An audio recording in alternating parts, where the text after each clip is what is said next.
जय हिंद दोस्तों, नमस्कार। स्वागत है आपका सिलेक्शन गुरुजी ऑनलाइन के ऑफिशियल यूट्यूब चैनल पर। आज हम बात करने वाले हैं उत्तर प्रदेश पुलिस में पूछे जाने वाले तमाम हिंदी के वो प्रश्न जो कि लगातार परीक्षाओं में पूछे जाते रहे हैं और ऐसे प्रश्न जो कि आने वाली परीक्षाओं के लिए भी अति महत्वपूर्ण है। और उन प्रश्नों के साथ साथ उनके एक्स्ट्रा फैक्ट्स को भी डिस्कस करने का प्रयास करेंगे और अगल बगल के जितने भी सवाल होंगे वो सारे कवर करेंगे हम लोग। इस चैनल पर मैथ्स, रीजनिंग, हिंदी, जीएस के chapter wise discussion, tricky videos, vacancy updates, practice batch और सिलेक्टेड टीचर्स के द्वारा स्टडी कराई जाती है। देर न करते हुए हिंदी का आज पहला प्रश्न देखते हैं। हिंदी वर्णमाला के अंतिम पंचमाक्षरों का उच्चारण स्थान क्या है? अनुनासिक, कंठ, तालव्य या मूर्धन्य? मूर्धन्य लिखा हुआ है। यदि आपने चुना ऑप्शन नंबर ए अनुनासिक तो बिल्कुल सही जवाब है। किसी भी वर्णमाला के अंतिम पंचमाक्षर का मतलब जैसे अगर क वर्ग की बात करें तो पंचमाक्षर होता है उसमें अंग, च वर्ग की बात करें तो पंचमाक्षर होता है इ, ट वर्ग में पंचमाक्षर होता है अड़ और त वर्ग में पंचमाक्षर होता है न और प वर्ग में पंचमाक्षर होता है म। तो इ, अंग, इ, अड़, न, म ये पंचमाक्षर होते हैं और इनका उच्चारण स्थान जो होता है अनुनासिक यानी नाक से बोला जाता है। अंग, इ, अड़, न, म ये नाक से बोले जाते हैं, इसलिए इनका उच्चारण स्थान हम क्या बोलते हैं? अनुनासिक बोलते हैं। जहाँ तक कंठ की बात है तो कंठ में क वर्ग का उच्चारण स्थान कंठ से होता है। मूर्धन्य की बात करें तो ट वर्ग का उच्चारण स्थान मूर्धन्य से होता है और तालव्य की बात करें तो च वर्ग का उच्चारण स्थान जो होता है वो तालव्य से होता है। ठीक है, बचता है प वर्ग, तो प वर्ग का उच्चारण स्थान जो है वो ओष्ठ से होता है। इतनी बात ध्यान रखिएगा। वीडियो पसंद आ रहा हो तो लाइक कर दीजिएगा। अगला प्रश्न, निम्न में से वर्तनी की दृष्टि से शुद्ध शब्द बताओ कौन सा है? पूज्य, परीक्षण, प्राण, परीक्षा। यदि आपने चुना ऑप्शन नंबर डी तो बिल्कुल सही जवाब है, परीक्षा सही है। पूज्य जो है इसमें बड़ी ऊ की मात्रा होनी चाहिए और ये पूज्य सही होता है। परीक्षण में छोटी ई की मात्रा जो लगी है वो गलत है। यहाँ परीक्षण ऐसे लिखा होगा तब ये सही होगा। ये है परीक्षण। प्राण नहीं होता है, ये प्राण होता है, इसलिए प्राण गलत है। तो ये तीनों के तीनों गलत हैं और चौथा सही हो जाएगा क्या? परीक्षा। ठीक है, अगला प्रश्न, गणेश में कौन सी संधि है? विसर्ग संधि, गुण संधि, वृद्धि संधि या विसर्ग संधि? दो बार आ गया है तो एक बार इसको काट लीजिए, नन ऑफ दीज कर लीजिए। चलिए,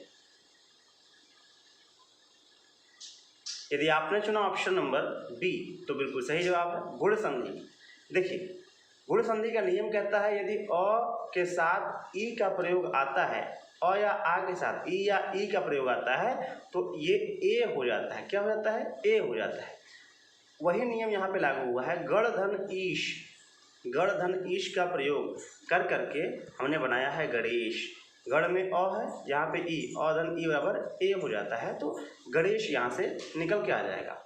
अच्छा, अब अ धन ई बराबर ए तो अ धन उ बराबर ओ होता है और अ धन री ऋषि बराबर अर होता है। ये बात ध्यान रखिएगा। जैसे महाधन ऋषि बराबर महर्षि, देवधन ऋषि बराबर देवर्षि, सप्तधन ऋषि बराबर सप्तर्षि। ठीक है, ये गुण संधि होता है। विसर्ग संधि, जहाँ विसर्ग के साथ किसी स्वर या व्यंजन का मेल होता है वहाँ विसर्ग संधि होता है। वृद्धि संधि, अ या आ के साथ ए या ए ऐ ओ औ आ जाए तो ए ऐ आए तो ऐ हो जाएगा, ओ औ आए तो औ हो जाता है। ठीक है, अगला प्रश्न, अव्ययी भाव समास का उदाहरण कौन सा है? लवकुश, भरपेट, त्रिभुवन या छत्रधारी? यदि आपने चुना ऑप्शन नंबर बी भरपेट तो बिल्कुल सही जवाब है। अव्ययी भाव समास का पहला भेद होता है और समास के कुल मिला के अगर बात करें तो 6 भेद होते हैं। अव्ययी भाव का प्रथम पद अव्यय होता है और प्रथम पद ही प्रधान होता है और प्रथम पद कोई अव्यय या उपसर्ग होता है तो हम कहते हैं अव्ययी भाव समास होता है। और उसका पहचान होता है भर लगा हो, आ लगा हो, यथा लगा हो, कोई उपसर्ग लगा हो तो हम कहते हैं अव्ययी भाव समास है। भरपेट ये क्या हो जाएगा? अव्ययी भाव समास हो जाएगा। आमरण, आजीवन, यथासंभव, यथाशक्ति, इस प्रकार के जो शब्द होते हैं ये अव्ययी भाव समास के अंतर्गत आते हैं। अगला प्रश्न, तद्भव कौन सा है? संस्कृत, जिह्वा, ये जिह्वा लिखा हुआ है, नंद या फिर नासिक? यदि आपने चुना ऑप्शन नंबर सी तो बिल्कुल सही जवाब है। यहाँ पे नंद जो है वो तद्भव है, बाकी तीनों के तीनों तत्सम है। तद्भव क्या होता है? वे शब्द जो कि संस्कृत का रूपांतरित करके उनका अर्थ निकाल करके हिंदी में प्रयोग किया जाता है वो तद्भव होता है। और यदि संस्कृत का हूबहू शब्द उठा करके प्रयोग अगर हिंदी में कर दिया जाता है तो उसको हम कहते हैं तत्सम। अगला प्रश्न तत्सम से ही है कि इलायची जो है उसका तत्सम शब्द क्या है? एला, इला, अला या अल्लाह।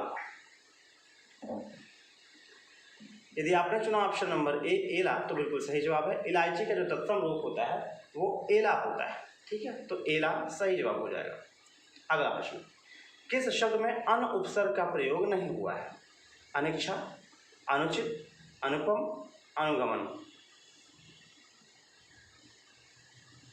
यदि आपने चुना ऑप्शन नंबर डी तो बिल्कुल सही जवाब है। अनुगमन जो है इसमें गमन मूल शब्द है। देखिए उपसर्ग का प्रयोग या प्रत्यय का प्रयोग मूल शब्द में होता है और मूल शब्द यहाँ पे गमन है, इस गमन में अनु लगा हुआ है, अन नहीं लगा है, अनु लगा हुआ है। और यहाँ से पूछे अन उपसर्ग का प्रयोग किस में नहीं हुआ है तो हमने कहा अनुगमन में नहीं हुआ है। अनुगमन में अनु का प्रयोग हुआ है, बाकी सब में अन का प्रयोग हुआ है। अन धन उचित, उचित में अन लगा हुआ है, इच्छा में अन लगा हुआ है, उपम में अन लगा हुआ है, ठीक है, तो सब में अन लगा हुआ है, अनुगमन में अनु लगा हुआ है, इसलिए ऑप्शन नंबर डी सही हो जाएगा। अगला प्रश्न, गरल का विपरीतार्थक शब्द क्या होगा?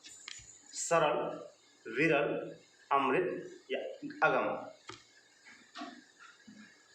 यदि आपने चुना ऑप्शन नंबर सी अमृत तो बिल्कुल सही जवाब है। गरल का तात्पर्य क्या होता है? गरल का मतलब होता है विष या जहर, ठीक है, तो हमसे कह रहे हैं विपरीत बता दो, तो विष का विपरीत क्या होता है?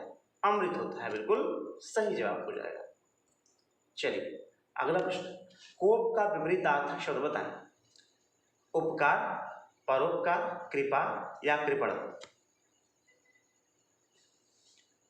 यदि आपने चुना ऑप्शन नंबर सी तो बिल्कुल सही जवाब है। कोप का मतलब, कोप का तात्पर्य होता है किसी दूसरे पर कोई प्रहार करना या तो फिर किसी दूसरे पर दुखों का पहाड़ जो है कि पड़ना, या तो फिर हम किसी दूसरे के प्रति गलत अगर करें तो उसे कोप कहते हैं। अगर किसी पर हम जो है कि दया दिखाएं तो वो कृपा होता है। तो कोप का विपरीतार्थ कृपा होता है।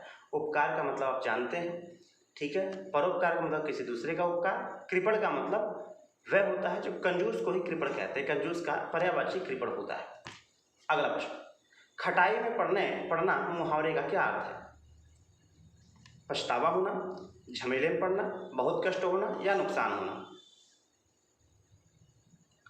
यदि आपने चुना ऑप्शन नंबर बी झमेले में पड़ना तो बिल्कुल सही जवाब है। खटाई में पड़ने का तात्पर्य होता है भाई क्यों खटाई में पड़ रहे हो, चुप मार के अपना काम करो ना, तो इसका मतलब होता है झमेले में पड़ना। खटाई में पड़ने का मतलब क्या होता है? झमेले में पड़ना। ऑप्शन नंबर बी सही हो जाएगा। तुम अपने स्वार्थ के लिए भले ही उसकी चापलूसी करो, उसकी चापलूसी करो, ये अंडरलाइन है, किंतु मैं अपना कर्तव्य पालन ही करूंगा, ठीक है, तो इसका आप चापलूसी करने का एक मुहावरा आपको बताना है। पट्टी पढ़ाना, तोती बोलना, दुम हिलाना, भाड़े का टट्टू होना। तो चापलूसी करने का अगर सही मुहावरा देखा जाए तो वो होता है दुम हिलाना। तुम अपने स्वार्थ के लिए भले ही दुम हिलाओ किंतु मैं अपना कर्तव्य पालन ही करूंगा, तो ऑप्शन नंबर क्या हो जाएगा? सी सही हो जाएगा। अगला प्रश्न, मौन रहना अत्यंत हितकारी है, इसके लिए कौन सा लोकोक्ति सही बैठेगा? देशी मुर्गी विलायती बोल, टूट चाप नहीं जुड़े रिसाने, ओस चाटने से भला कहीं प्यास बुझती है, एक चुप 100 को हराए। यदि आपने चुना ऑप्शन नंबर डी तो बिल्कुल सही जवाब है। मौन रहना अत्यंत हितकारी मतलब एक चुप अगर आप हो तो आप समझ लीजिए कि सैकड़ों को हरा देंगे। बहुत बोलेंगे तो आपके बात का जवाब मिलेगा, शांत रहेंगे तो सबका समाधान होगा। तो आपने कहा एक चुप 100 को हराए, इसका मतलब मौन रहना अत्यंत हितकारी होता है। अगला प्रश्न, देख समस्त विश्व सेतु से मुख में यशोदा विस्मय सिंधु में डूबी, पंक्ति में किस रस का प्रयोग हुआ है? अद्भुत रस, शांत रस, विभत्स रस, ये विभत्स है, रौद्र रस। यदि आपने चुना ऑप्शन नंबर ए अद्भुत रस तो बिल्कुल सही जवाब है। देखिए जब काव्य पढ़ने से, कोई काव्य पढ़ने से आश्चर्य की अनुभूति होती है तो वहाँ अद्भुत रस होता है। देख समस्त विश्व सेतु से मुख में, विश्व सेतु से मुख में मतलब पूरा का पूरा ब्रह्मांड, पूरा विश्व मुख में, मुंह में देखकर यशोदा विस्मय सिंधु में डूबी। यशोदा मैया एकदम आश्चर्यचकित हो गई। ठीक है, तो यहाँ पे कौन सा अलंकार हो जाएगा? अद्भुत अलंकार हो जाएगा। अद्भुत का जो है कि विस्मय, इसका जो है कि स्थायी भाव होता है, शांत का निर्वेद होता है, रौद्र का क्रोध होता है और विभत्स का जुगुप्सा होता है, स्थायी भाव या घृणा। विभत्स का क्या होता है? जुगुप्सा या घृणा। और रस होते हैं 9, 2 और मिला लिया गया, भक्ति वात्सल्य 11 और शुरू में कितने थे? 8। किसने रस की निष्पत्ति करी है? भरत मुनि ने। और किस अपने जो है कि पुस्तक में? तो ये है नाट्य शास्त्र। इसमें नाट्य शास्त्र में भरत मुनि ने रस की निष्पत्ति की है, बार बार पूछा आता है। अगला प्रश्न, बीती विभावरी जागरी, अंबर पनघट में डूबो रही, तारा घट उषा नागरी। तारा घट उषा नागरी है ये एक बार नहीं, 2 बार नहीं, बार बार परीक्षाओं में पूछा आता है। एकदम दिमाग में जो है भर लीजिए, रट लीजिए। ये जो काव्य है यह रूपक अलंकार का भेद है, एकदम दिमाग में बैठा लीजिए। कैसे? अंबर पनघट में डूबो रही, जब किसी भी उपमा का सीधा जो है कि अभेद जो है कि तुलना कर दिया जाता है कि भाई अंबर, अंबर मतलब जो आकाश है वो पनघट में डूब रही है, मतलब आकाश सीधे आके पनघट में डूब रही है। तो पूरा किसी रूप का, जैसे अगर मैं आप कहूँ कि आपका चेहरा चांद जैसा है, तो चांद जैसा होने का मतलब हो गया कि वो उपमा अलंकार होगा। क्या होगा? उपमा अलंकार। लेकिन मैं कहूँगा कि आप मेरे चांद हो, तो वहाँ पे हो जाएगा रूपक अलंकार, क्योंकि मैंने आपको ही चांद का दर्जा दे दिया। उसी तरीके से यहाँ पे अंबर पनघट में डूबो रही, अंबर को ही पनघट में लाकर डुबा दिया। ठीक है, जो कि संभव नहीं है। ठीक है, लेकिन उन्होंने उसका वर्णन कर दिया। ठीक है, तो इसलिए क्या हो जाएगा? रूपक अलंकार हो जाएगा। दिमाग में बैठा लीजिए। अगला प्रश्न कह रहा है, जब तक वह घर पहुंचा तब तक उसके पिता जा चुके थे। वाक्य कौन सा है? सरल वाक्य, संयुक्त वाक्य या मिश्र वाक्य या इनमें से कोई नहीं? यदि आपने चुना ऑप्शन नंबर सी तो बिल्कुल सही जवाब है।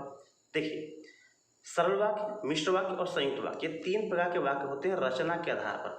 रचना के आधार पर कितने होते हैं? 3 प्रकार के वाक्य होते हैं। ये तीनों के तीनों आपके सामने दिए हुए हैं।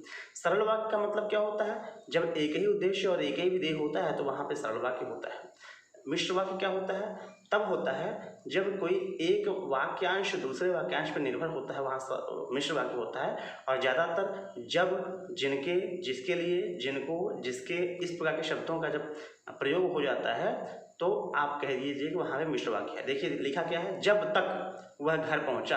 अब देखिए, जब तक वह घर पहुँचा, आपको लग रहा है कि इसके आगे एक वाक्यांश और होना चाहिए क्योंकि अधूरा लग रहा है, तो इसी को हम कहते हैं मिश्र वाक्य। ठीक है, तो यहाँ मिश्र वाक्य हो जाता है। और संयुक्त वाक्य जो होता है, संयोजक लगे हुए होते हैं, और, एवं, तथा, किंतु, परंतु, इसलिए, अतः, अतएव। ठीक है, इस प्रकार का जो है जब संयोजक लगा होता है तो यहाँ पे हम कहते हैं संयुक्त वाक्य होता है। ठीक है, ये रचना के आधार पर 3 वाक्य होते हैं। यही आपसे पूछ दिया था कभी कभी कि भाई अर्थ के आधार पर वाक्य कितने होते हैं, तो आप बताएंगे 8 प्रकार के होते हैं। कितने होते हैं? 8 होते हैं। अगला प्रश्न, न उसने हाँ भरी न उसके भाई ने हाँ भरी। न उसने हाँ भरी न उसके भाई ने हाँ भरी। वाक्य में वाक्य कौन सा है? पहचानो। फिर वही प्रश्न आ गया, सरल, मिश्र, संयुक्त या उनमें से कोई नहीं। अब देखिए, इसमें ना तो जो, जिनके, जिसके, जिसके लिए कुछ भी नहीं आ रहा है, लेकिन 2 वाक्यांश जुड़ रहे हैं आपस में ना, तो ये हो जाएगा संयुक्त वाक्य। अगर जो, जिनके, जिससे, जब, है ना, इस प्रकार के जो है कि जब शब्द आते हैं तो ये मिश्र वाक्य हो जाता है। जब ऐसा नहीं है और 2 वाक्यांश भी है तो ये हो जाएगा संयुक्त वाक्य का भेद। अगला प्रश्न, सारनाथ की गौतम बुद्ध की मूर्ति के चारों ओर एक खाली स्थान आया नृत्य करती दिखाई देती है। ठीक है, तो लौकिक, इहलौकिक, अलौकिक, अपवर्गीय, तो खाली स्थान पे बैठता हुआ प्रतीत अलौकिक सही लग रहा है। सारनाथ की गौतम बुद्ध की मूर्ति के चारों ओर एक अलौकिक आया नृत्य करती हुई दिखाई देती है। अगला प्रश्न, वाक्य शुद्ध बताओ, इसमें से कौन सा शुद्ध है वाक्य? अब तुम जाओ, अब तुम जाइए, अब तुम जाना, अब तुम जाना। एकदम सिंपल, अब तुम जाओ, यह ऑप्शन बिल्कुल सही है, इसमें कोई बताने की जरूरत नहीं है। अगला प्रश्न कह रहा है, ये देखिए, पूरा का पूरा वाक्य व्यवस्थीकरण आपको करना है। पहले नंबर से लेकर य, र, ल, व से आपको सेट करना है। देखिए, गांधी जी का कहना था कि गोरक्षा अर्थात गाय की रक्षा। य और वो देखिए आपस में सेट हो गया ना, य वो पहले सेट हो गए, तो य वो को सेट कर लो। कहाँ है य वो, य वो, य वो, य वो इसमें दिख रहा है और बाकी कहीं दिख नहीं रहा है, तो आप कह दो भाई सही है यही। ठीक है, एक बार चेक भी कर लेते हैं। य वो ल दिया है तो ल देख लेते हैं। गोरक्षा अर्थात गाय की रक्षा का अर्थ गाय की ही रक्षा नहीं है बल्कि उन सब व्यक्तियों की रक्षा है। ठीक है, तो आपने कहा कौन सही हो जाएगा? ऑप्शन नंबर बी सही हो जाएगा। अब ये प्रश्न है, अंतिम प्रश्न है, ये आपके लिए होमवर्क है, इसका उत्तर आप कमेंट बॉक्स में जरूर देंगे। वह आप ही चला गया, आप ही चला गया, ये अंडरलाइन है, रेखांकित है। रेखांकित शब्द सर्वनाम के किस भेद का उदाहरण है? आप बताएंगे कमेंट बॉक्स में कमेंट करके क्या सही उत्तर है। यदि आपने पूरा वीडियो देखा है तो आपका बहुत बहुत धन्यवाद। पसंद आया हो तो लाइक कर दीजिएगा, दोस्तों के साथ शेयर कर दीजिएगा। मिलते हैं अगले वीडियो में, तब तक के लिए जय हिंद, जय भारत।